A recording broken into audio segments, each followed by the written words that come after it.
This is the remarkable story of John Peters Humphrey, a New Brunswick boy from the quaint town of Hampton who played a leading role in putting human rights on the international stage. Scholar, academic, lawyer, professor, human rights advocate, and peace activist, John wrote the first draft of the Universal Declaration of Human Rights, one of the most important human rights documents in modern history. John was born in 1905 in Hampton, and his childhood was spent in the peaceful surroundings of this small town on the banks of the Kennebecasis River in Kings County, New Brunswick.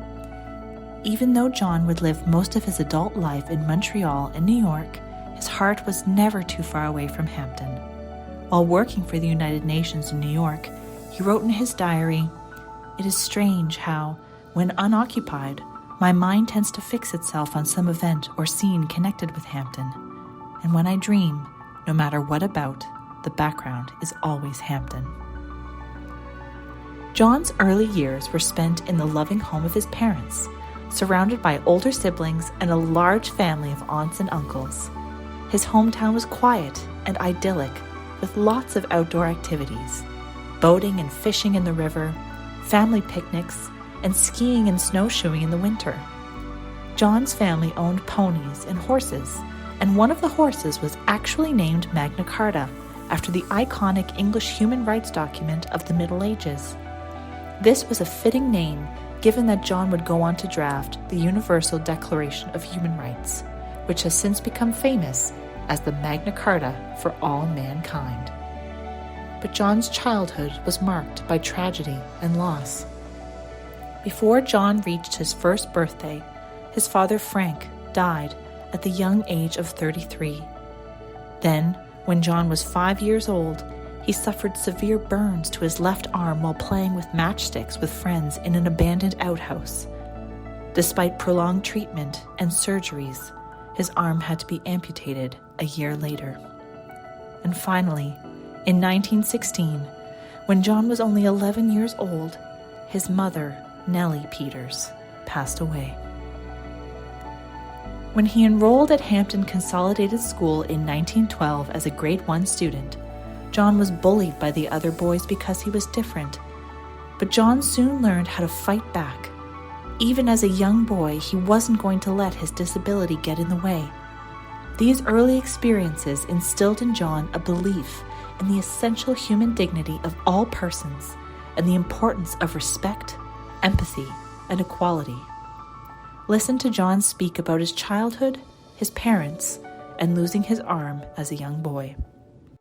I was an orphan at the age of 11. As a matter of fact, when my mother died, and I never knew my father because he died before I had my first birthday. But at the age of 6, I did have an accident playing with fire, and it took a year for the doctors to decide, but finally they did amputate the left arm. But I've never looked on it as a handicap. I even can tie a bow tie. John spent 4 years at Rothsay Collegiate School, a private boarding school for boys in Rothsay, New Brunswick. At age 15, he decided to write his provincial exam and was admitted to Mount Allison University in Sackville. After less than a year at Mount Allison, John transferred to McGill University, which was to be his alma mater for the rest of his life. McGill would become John's second home, first as a student and then as professor and dean of law for more than 40 years. Graduating from McGill with 3 bachelor's degrees, one in commerce, arts, and law, between 1925 and 1929, John embarked on a 1-year scholarship to study international law in Paris. International law would become John's lifelong passion, a preoccupation during his years at the United Nations and his academic pursuits, research, and scholarship. It was on the cruise ship headed for Paris that John met and fell in love with Jeanne Gaudreau of Montmagny, Quebec. As soon as he disembarked in Paris, John sent a telegram to Jeanne proposing marriage, and she sent back a one-word reply: we. They were married the same year, a partnership that would last 50 years until Jeanne's death in 1980. John was called to the Quebec bar in 1929 and practiced law in Montreal until 1936, when he joined McGill's Faculty of Law as a professor. While he was a professor, John earned his PhD from McGill in 1945 and was promoted to the position of Dean of Law the next year. It was in 1946 that John got his big break. He was invited to serve as the first director of the newly created United Nations Secretariat's Division for Human Rights. These were the early, crucial years of the United Nations. The Second World War was over, and world leaders were determined to lay the foundation and legal frameworks of a new and better international order.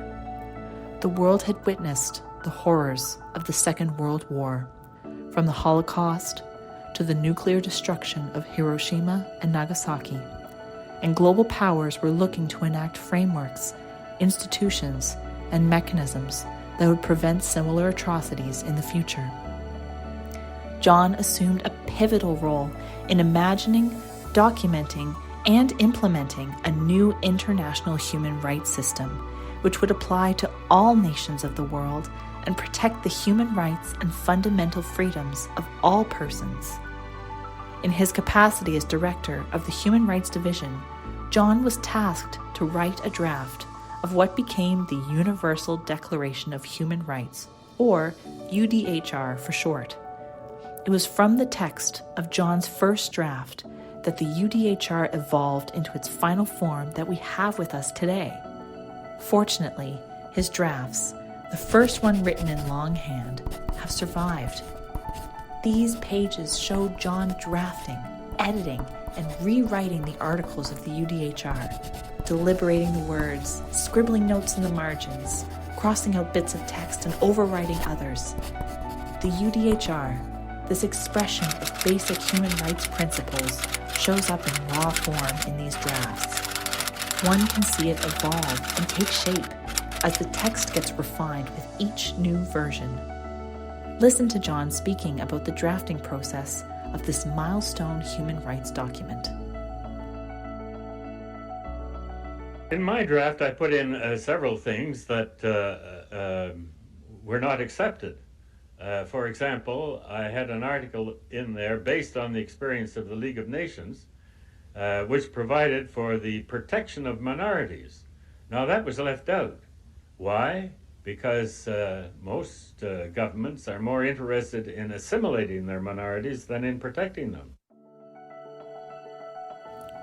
After more drafts and revisions by other UN officials and a drafting committee, the Universal Declaration of Human Rights was passed by the UN General Assembly on December 10, 1948. A global roadmap for equality and human dignity, the UDHR is modern history's founding human rights document, envisioning a world of equality, freedom, justice, and peace for all. As Eleanor Roosevelt famously said, it was the Magna Carta for all mankind. Translated into hundreds of languages, the UDHR established a global vocabulary of human rights, a language that is spoken in all parts of the world every day, and that helps to actualize human rights for millions of people across the world. December 10th, the date the UDHR was passed, is now commemorated as International Human Rights Day to raise awareness and mobilize people to uphold human rights and human dignity all over the world. John spent another 20 years at the United Nations, advocating for human rights protections, working for global peace in troubled regions of the world, and strengthening the UN's international human rights system. During this time, John oversaw the implementation of many international declarations and conventions, including 2 significant human rights conventions, the International Covenant on Civil and Political Rights and the International Covenant on Economic, Social, and Cultural Rights. John also advocated the idea of a United Nations High Commissioner for Human Rights, even though this office didn't become a reality until decades later. In 1966, John bid farewell to the United Nations. Because of his achievements and impact, his UN colleagues referred to him by the nickname Mr. Human Rights.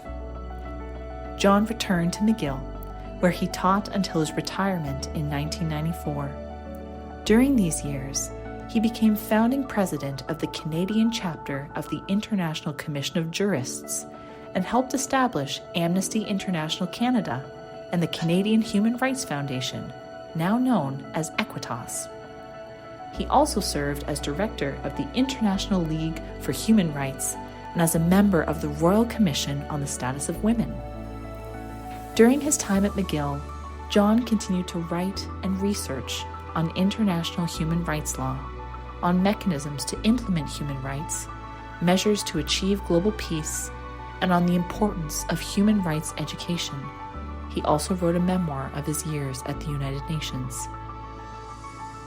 John continued to be honored for his contributions to the promotion of human rights. In 1974, he was named an Officer of the Order of Canada. In 1988, he received the UN Prize for Human Rights Advocacy. In 1998, Canada Post issued a stamp to memorialize his legacy. In 2008, the Hampton John Peters Humphrey Foundation unveiled a statue in honor of John's human rights career, replaced recently with a new bronze sculpture. And in 2022, the Canadian government designated John Peters Humphrey as a person of national historic significance for his contributions to Canadian and international history. After 50 years of marriage, John's wife, Jeanne Gaudreau, passed away in 1980. John later married Dr. Margaret Kunstler, a famous physician. John Peters Humphrey passed away in Montreal in 1995 at the age of 89. He lies buried in his hometown of Hampton, close to the graves of his parents, returned to the earth of his beloved New Brunswick for his final resting place. From his beginnings in a small New Brunswick town, John Peters Humphrey rose to international fame, and his work has left a global imprint that continues to resonate to this day. As a public figure, John was a high achiever with many accomplishments. But there was another side to John Peters Humphrey.